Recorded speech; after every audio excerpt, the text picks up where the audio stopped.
if you have some kind of product or service that you have in addition to your writing, which if you're a really good entrepreneur, you probably will have all different kinds of other things that you sell on the quote back end. Free days and getting people to download your book can be an unbelievable way to build a business on a website.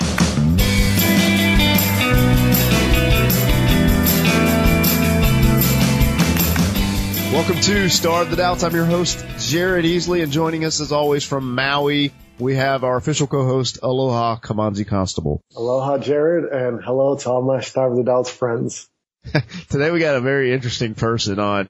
He's got a nickname, and we're going to talk about that. But our guest today is Matt Stone. He's the author of more than 15 books. One of those books was a #1 Amazon bestseller for 17 months, Kamanzi. And Matt's written, sold, produced, and published books in every conceivable form: websites, paperbacks, book bundles, ClickBank, affiliates, audiobooks, foreign markets with translations, and sold books at just about every retailer on earth. He's even sold a few books at Google Play. So, Matt, We got to talk about this. Welcome to the show, sir. Hey, thanks, boys. All right. Matt, are you really in Florida? I'm really in Florida. I'm in Venice right now. It's kind of warm and cloudy and, sweaty. But yeah, it's, that's how it is. I roll Florida style. I'm sorry to hear that. I actually am in South Florida, so I don't know. I saw that. I saw that in your bio. I'm well aware. And for those who may not have had a chance to know who Matt is, if you ever get a chance to see his image on Skype, it's going to crack you up. Tell us about your image on Skype. Well, I'm a little bit of a Photoshop-aholic, and so that is me and my fake cat all dressed up in Christmas attire. I call him Mr. Jingles, and what's nice about Photoshop, in real life, I'm like deathly allergic to cats, but in Photoshop, we snuggle. It's great. In Photoshop, meow. So, Matt, this is like one of those awkward family photo pictures. So I got to think, pulled that and then just Photoshopped it up. It's a beautiful picture. So thank you for sharing that. All right. So, Matt, we ask everyone the same question that comes on the show. You are going to get that opportunity as well. So the best concert that you've ever been to is? I went to see Tool at Red Rocks. I'd have to say that was the best. But everything I saw at Red Rocks was cool out in Colorado. So Tool. Okay, interesting. So, Kamanzi, would you have guessed Tool? I don't think I'd guess most of these that people say when they come on the show. Kamanzi was going to ask you if you like Taylor Swift. Don't do it, Jared. You're going to get one episode without it. I grew up in Nashville, so, if there's any connection with country music whatsoever, I can't handle it. So, Taylor's out. But yeah, I saw Tenacious D and Ween at Red Rocks, which is a very close second. So yeah, that has to be fun. Okay, so Kamanzi, let's talk about this nickname that Matt has. All right. So Matt, tell us, who is Buck Flogging and how in the world did that come about? Buck Flogging is the sort of fictitious womanizing tycoon that is kind of my alter ego, and I use him as a pen name. And he came into existence because I went through a transition, because I'd been a health and nutrition researcher and writer for a long period of time.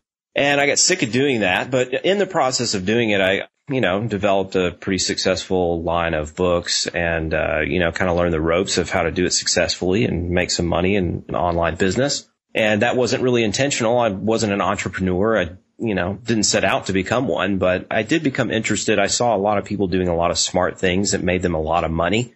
And I was making a little bit, but I knew that my business, the way it was set up and everything that I was doing, was more as kind of a glorified hobby, not so much a really smart money-making machine. So I decided to play entrepreneur a little bit, and to bridge that gap, I decided to enter that world with a little bit of a pen name, because I didn't want to tell the whole health and nutrition community that I was off doing these other adventures, because that just doesn't really, it just didn't seem like it was going to fly very well. But now that Buck Flogging has become very successful, I feel like it's okay if the rest of the health nutrition world knows that, I'm doing these other things, because I'm not really dependent on that income coming in from that anymore. And Buck Flogging is, basically my affront to realizing how stupid, in my case at least, blogging was. Because I blogged my little fingers to the bone for 7 years. And, there's some advantages to it, but truly, if you're a writer and you're wanting to make money as an author,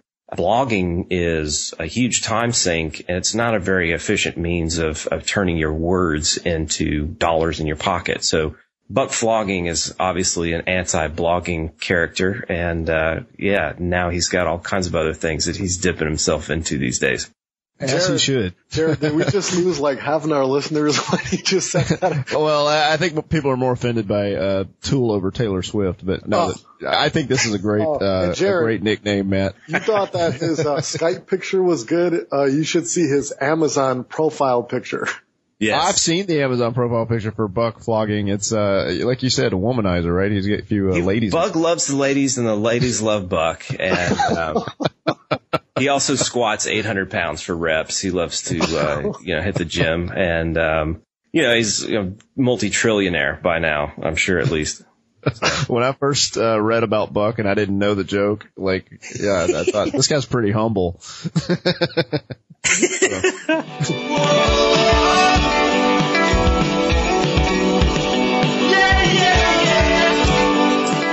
All right, so let's roll into finish this sentence. You've written a lot of books. You've learned a lot through that process. So finish this sentence. The best way for an author to market their book is?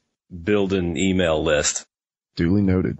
Which, of course, has its own answer of how the heck do you do that. But that's definitely, you got to get followers, and you have to be able to contact them on demand, not through social media, which depends on algorithms and all kinds of other crap that's always changing, but on your terms, which is you being able to write and reach out to them, and it goes to their inbox a few minutes later. Those kinds of terms. You need to be able to get in touch with the people who've ever taken an interest in you at any point. Good deal. Yeah, and I'm definitely am 100% behind that. So, Matt, one thing every author should do right after they listen to this interview is? Probably write. Obviously there's a lot of information out there about authorship and making money and doing all these things, but really what it boils down to is, and what I think gets lost in this Kindle gold rush that's going on right now, is people forget that good quality content is really where it all begins. That's sort of the bread and butter of what makes an author successful, and all the ninja hacks in the world, they're not going to equal a successful run as an author. You have to be able to work on your craft. You have to put in a lot of hours on the keyboard and writing good stuff. If you're a nonfiction author, it's got to be stuff that brings value to other people's lives. To be able to do that, you have to build expertise in something. So it takes a lot of study. It takes a lot of writing. It takes a lot of work. And all the marketing stuff is just a small percentage and can be done a lot more efficiently than people are doing it. Okay, now, Matt, this is going to be one of the more important questions, okay? Yes. So the best place to get a bratwurst in Wisconsin is? The Flogging Sausage Factory. There's really nothing like it. It's a family tradition since early 2014. So, Matt, are you actually from Milwaukee? No, I'm not. That was just completely pulled out of thin air. I just was trying to think of a way to get flogging sausage worked into my bio, and but I couldn't say that I was a sausage king of Chicago, because that's clearly a direct assault on Ferris Bueller, but I did want to have a little bit of, I don't know, sort of sideways Ferris Bueller connection going there. So. All right. And for those of you who don't know, was born and raised in Milwaukee, Wisconsin. And the best place to get a brat in Wisconsin is definitely the Brat Stop in Racine. So just in case you guys were wondering. Good to know. Yeah. Okay. That's my hometown he's talking about there. I have been to Wisconsin before, so I've had, cheese curds and fish Fridays and all that kind of weird stuff that Wisconsin people do. We love it. But you know what? To be fair, Matt, I did move away from Milwaukee, so. Okay, Matt, so now we're going to roll into blank versus blank. And so I'm going to give you two options. Tell us which one you would choose and maybe like a little bit of why. So Amazon free days on KDP Select versus book promotion lists like Buck Books. Well, that's an interesting comparison. KDP Select free days are not very good at selling your book. But if you have 10 other books, it might sell all 9 of your other books by running free days. You might also be able to generate subscribers. If you have the ability to get quite a few free downloads, it can generate tons of subscribers. I've probably gotten 5,000 subscribers in the last year from running KDP Select free days on my website, which is very valuable. But when it comes to actually selling, well, one more thing as well, if you have some kind of product or service that you have in addition to your writing, which if you're a really good entrepreneur, you probably will have all different kinds of other things that you sell on the quote back end. Free days and getting people to download your book can be an unbelievable way to build a business on a website. So I have, some authors that I work with that are making $2, $3 for every time their book gets downloaded. And, even if their book is given away for free, they can make tons and tons and tons of money back on their website with expensive consultations and video products and other things. But if you're just talking about selling your book, there's no question that you want to get sales in the paid store. It doesn't matter what price they are, as they can be 99 cents, like all the books that I promote on Buck Books are. But you want to get as many downloads in that paid store as possible. That boosts up your rank, and then you can raise the price and show up on all these bestseller lists and make, hundreds, if not thousands of extra dollars by doing a really strong promo at 99 cents, some kind of discount promo like that. And tell us real quick, because the listeners probably don't know, tell us what Buck Books is. Buck Books is buckbooks.net, and that is the discount book promotion entity that I created back in May of 2014. Buck Flogging, the man who these gentlemen are so fascinated with, is the proprietor over there, and he sends out daily emails every day with off-the-wall humor and a lot of book deals on books that are 99 cents or free in the Kindle store. We're going to add audiobooks soon. But that's a great way for authors to get some free promotion, and it's a great way for readers to go and find, some really great books for basically, next to nothing. Everybody wins with Buck Flogging. All right, so this next question is from Jody Mayberry out of Washington State, and he wants to do a blank versus blank. He's asking traditionally published versus self-published. I've done both, which is, very interesting. Obviously, if you traditionally publish and everything goes well, you're probably going to be really glad that you traditionally published. But most people are under this false belief that traditionally published books are always going to show up on the shelves at Barnes & Noble. Like every traditionally published book is just out there selling like hotcakes, and the publishers are bending over backwards and pouring hundreds of thousands of dollars into this marketing campaign. And that's just not true. Just like any business, they take what is working and selling and easy to sell and easy to promote, and they put all their advertising money into that. And then the books that aren't really working very well, aren't selling very well, they just completely forget about them. And, you're still looking at over 90% of the books that are traditionally published hardly sell anything at all. So if you're getting $1 a copy, which, is probably about what you're going to get with a traditional publisher, and it's not selling very well, then you can have a really abysmal failure of a book. I've written a book that I've received fewer than $300 on since it was published almost a decade ago. So that's the pain of traditional publishing. Now, self-publishing is great because obviously you get to keep more like $2 to $7 per copy sold.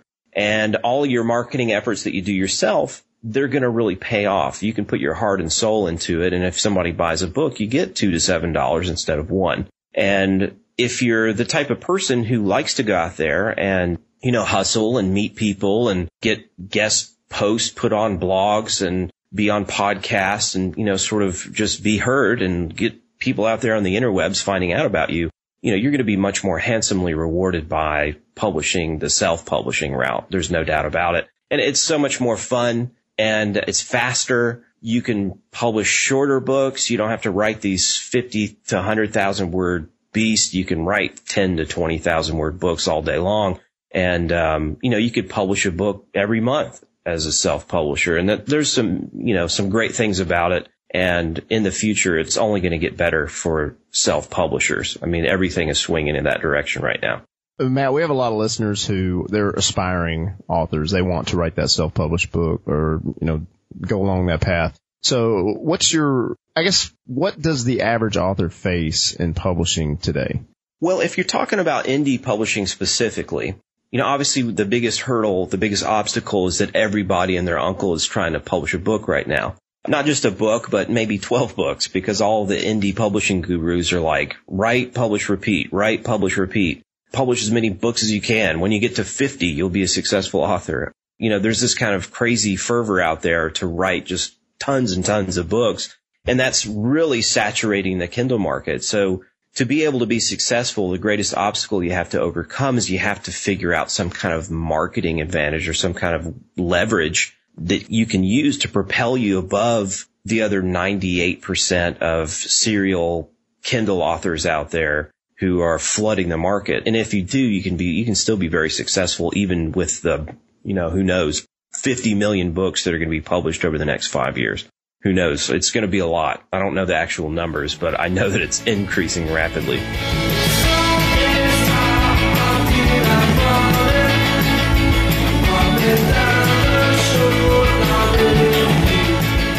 So Matt, you had a blog that was pretty popular. And at one point, it had generated $150,000 in revenue. Why in the world would you kill that, Matt? Well, it's all about, it sounds like, wow, you had a blog and you were making, generating $150,000 of revenue a year. And that's really pretty cool. And I don't take it for granted. I mean, it's awesome. But the thing is that, you really have to look at total traffic and total time spent and total effort, and then look at the number of dollars that add up and sort of look at what your work to revenue ratio is in order to achieve that. You kind of have to look at your revenue per site visitor and sort of figure out what that is. And if I look at that, yes, I was making that amount of money, but I was getting over 100,000 visits to the site every month, only to be making about 12,000 a month. So I was only making about a dime per site visitor. And it's not that much. And I was working really, really, really, really hard to get those people in at that rate. And, so it was, yes, it was great and all, but I knew I could do better. And I am, I'm generating 3 times that amount of revenue off of less traffic than that with Buck Books. And I don't do any work for it, really. I mean, this is about as much work as I do for it these days, is get on the phone with you guys. I mean, I have people writing the emails, building events to get subscribers in, graphic designers to create all this other stuff. I don't really communicate with authors much. I probably work 10 hours a week on it at the most. If somebody is listening to this and they're like, I'm where you were, Matt, I'm frustrated. I've been blogging away. I'm not seeing the results I want. If they shouldn't blog, what are some things that they should be doing? Well, I've seen people be very successful with blogging, and it just depends, because blogging is a very good way. You can still build up a following. You can still network with a lot of other people who blog and develop a tremendous network of allies. You can launch products. You can launch videos and classes and all kinds of different things. The most successful bloggers I know are making, they're going to be making over $100,000 this year on essential oils as essential oils distributors. I mean, there's a lot of ways to make money, but they don't make a whole lot of money off of books. And if you like writing and want to be a writer and you'd rather make money from the sales of your books rather than the sales of a bunch of affiliate products and gadgets and video courses and summits and book bundles and all those other affiliate things out there that bloggers, use to make money, then blogging starts to not make very much sense at all. And if you really want to make money directly from your writing and be a respected author, it makes a lot more sense to ditch that, start writing books, and then just focus on capturing email subscribers, which is as simple as putting up a one-page website with a button on it that says subscribe and a little paragraph that gives them a reason to subscribe. It could be an e-course. It could be video products. It could be a free book. It could be, notifications on each book that you release later on down the line. It could be any number of different offers that you get in exchange for that email address. Then you can just sort of set it and forget it. And everything that you do, every book that you write, every podcast that you're on, every blog post that you write for somebody else's blog, all your promotional efforts, you can direct people right back to that lead page and know that 10, 20, 30% of the people that visited that page are becoming email subscribers. When I was blogging, I was getting 0.1% opt-in rate. And now I have lead pages with, anywhere from 10 to 50% opt-in rate. And I'd much rather send people to a page like that than just a general blog, knowing that those people, I have nothing there to be able to capture them and be able to communicate with them later on down the line. Lead capture, totally different. I'm communicating with thousands of people every day by sending out email broadcasts, more than I ever could reach, in that kind of an intimate way through blogging and social media and other ways that people are advocating so strongly. Man, this is a pretty good segue. Kamanzi and I were just about to announce our new course. It's Essential Oils for Writers. So we really appreciate that. All right. So, I'm a podcaster. I don't consider myself a writer, although I do have a self-published book, and it will be featured on, Buck Books, by the way. But anyway, how can podcasters sell books outside of just mentioning the book on their show? You know, podcasting is a beautiful thing because you get to connect with so many people of influence, right? You're connecting with and building, you know, I'll never forget you, Jared. I'll never forget you ever. Because we're talking, we're speaking one-on-one, or you too, Kamanzi. I'm sorry. I didn't mean to leave you out, my brother. But we're like, you know, we're connecting in a way that's very intimate. And, you know, it's a great way to get yourself known amongst people who have a large sphere of influence. You can reach out to them and network with them about product launches. You can send me a copy of your book and say, hey, man, here's a copy of my book. Would you take a minute to review it and tell people about it? Assuming I was, you know, I don't know, if you wrote a book about business and I had a business blog, you have interviewed me before, you could reach out and do that. You could send something to Guy Kawasaki and, hey, mention me on Facebook or whatever. So I think networking with other people is your greatest leverage that you have as a podcaster. And, you know, I would take advantage of the connections, the relationships you've built with people you've interviewed, and see who's out there and willing to help a brother out when you come out with your book, who's willing to share it on social media, who's willing to tell some of their email subscribers about it.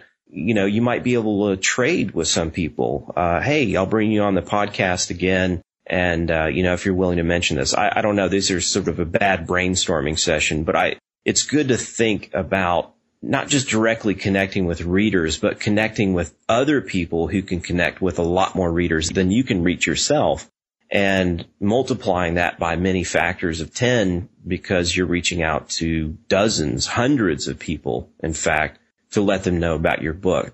Let the people at the top know about your book, and they'll let readers know about your book. That's a much better way to go about it. And I think podcasting is a great way to build strong connections with people who matter and can really help your business or your book sales or whatever it is that you're trying to achieve online. So Matt, you've written 15 books, which means that you must write a bunch. How much do you write? Do you have any kind of daily routines or goals? Like, what does your writing schedule look like? Well, when I started writing health and nutrition books, I was obsessed. I mean, I read and wrote and thought about stuff all day long. I was writing blog posts. I was leaving comments, answering personal emails, writing stuff on Facebook and answering comments there. And I probably wrote, probably 5 million words over the last 7 or 8 years. I know that seems like an overestimate, but I've thought about it, and I really do think that that's about how much I wrote. Now, if I put all those into a book, that's what kind of kills me. If I had saved all that wisdom that I'd been sharing with everyone all over the place and put those into books and refined it and, you know, had it edited and proofread and professionalized, you know, I think I would have gone a lot farther and had a lot of stuff that I would have been a lot more proud of. But anyway, as far as my ability to write, I'm a binge writer, and that's a phrase I haven't heard anybody else use, but what I mean is, I don't mean that I get lit up and sit down at the keyboard and start writing. What I mean is that I will sit down and write a book from the first word to the last word as quickly as I can, and then I take a long break. So I'm not one of those, I write every day for 2 hours. I don't have these, 2,000 word targets that I try to hit every day. That's not how I work. I'm not a very disciplined person. For me, I have to feel that impulse. Oh, this is a great idea. And it strikes me from out of nowhere. And then I think of a couple other ideas and, I should write a book. Oh, that'd be a great book. I could put this and this. I start brainstorming, and then I sit down and I write this book from cover to cover over 3 to 5 days usually.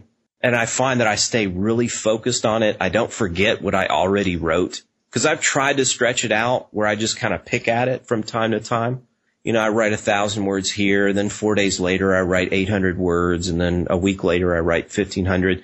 And it just turns into a mess because I really just can't get into it. I have to be immersed into that book project, and I pick up so much momentum, and by the end I'm writing, 5,000-6,000 words a day effortlessly by that 5th day. And that's kind of how I do it. So I write books in a flash, and then I take long, long breaks. And I say I've written 15 books. It's actually probably more like 20 at this point. But a lot of these books are short because I do think that the ideal length these days is closer to 20,000 words. I think people like being able to sit down and consume information in 2 hours. I think the traditional 10-hour book, especially in nonfiction, is too long for most people these days. And writing a short book allows you to undercut the competition coming out of the traditional publishing houses on price. You can sell these books at $2.99, 99 cents, still make plenty of money, and not have to go head to head with a book that's $9.99 from an author, that everybody knows. You don't have to go up against Steve Harvey or whatever selling a book. You can just be, competing against them on price. And with the way Amazon's algorithm works, if you're priced low, you're going to hit those bestseller lists and stay there. And that's a good point. Yeah. And just so you know, Matt, my book beat out Steve Harvey a couple weeks ago. Yeah, baby. And let the record reflect that we love Steve Harvey. Yeah. All right, so let's start to wrap up here, Matt. We do appreciate your time. Who is doing something that interests you? Just in the author community?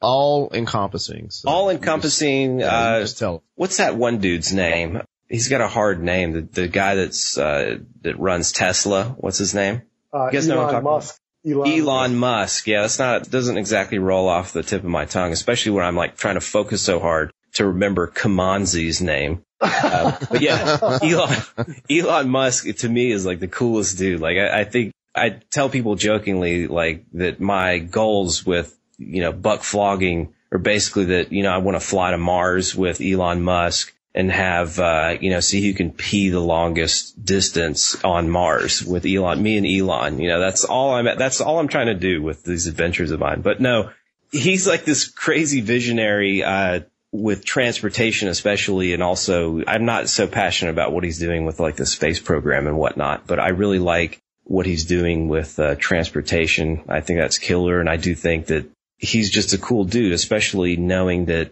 he's willing to risk every penny that he's made of the hundreds of millions of dollars that he's made in order to fulfill these visions for a better world. And you can tell that he's not in it for the money. He's really just a visionary that likes to do things. And the dude's on fire. I predict now that in 10 years he will be he'll have a higher net worth than Bill Gates and Warren Buffett and some of the other big leaders in that department right now. So if Matt, for those listeners that are left, what is the best place for them to connect with you online and get to know you and say hi? Well, I think buckbooks.net obviously is my pride and joy these days. And, it's just a great thing that we're doing. Everybody loves it. And if you read books at all, come over to buckbooks.net and subscribe. And as our subscriber base grows, we're going to be able to use that as leverage to get whatever book that we want. We'll be able to go get all the stuff on the bestseller list and basically strong arm the publishers and authors into pricing that at 99 cents for a day so our subscribers can get that. So anyway, that's my legacy that I bring. And it's not quite as grandiose as Elon Musk's plans for the world, but that's what I got going on now, and it's a cool thing. So buckbooks.net. Keep Kamanzi and Jared in your mind because we might be talking to you later this year.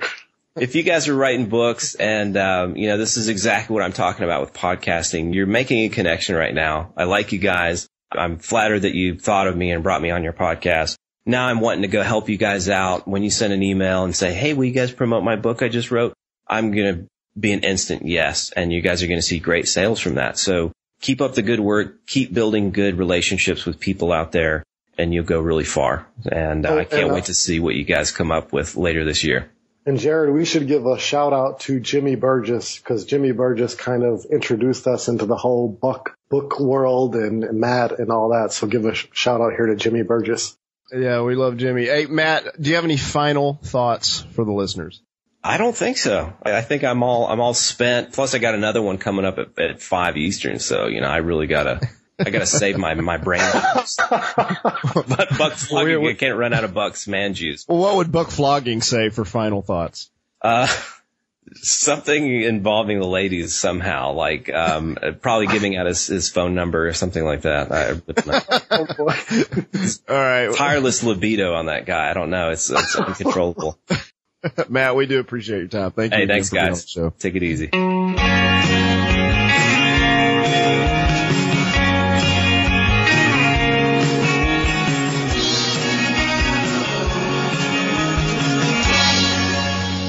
definitely, you gotta get followers, and you have to be able to contact them on demand, not through social media, which depends on algorithms and all kinds of other crap that's always changing, but on your terms, which is you being able to write and reach out to them, and it goes to their inbox a few minutes later. You know, those kinds of terms. You need to be able to get in touch with the people who've ever taken an interest in you at any point.